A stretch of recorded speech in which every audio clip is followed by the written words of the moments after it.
Blocking threats remains essential, but prevention alone no longer constitutes a complete security strategy.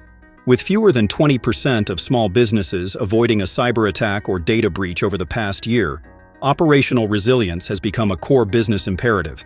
As Ulti Jura, founder and CEO at APC Integrated, explains, resilience starts when teams know which systems matter most, who approves containment, and how customer-facing work continues while technical teams investigate.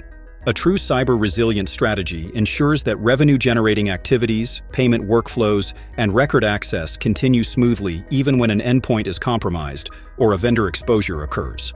Rather than treating security as an intermittent project, embedding managed cybersecurity, supported by continuous alert triage, role-based access reviews, layered controls, and regular vulnerability scans, transforms threat management into a disciplined daily process.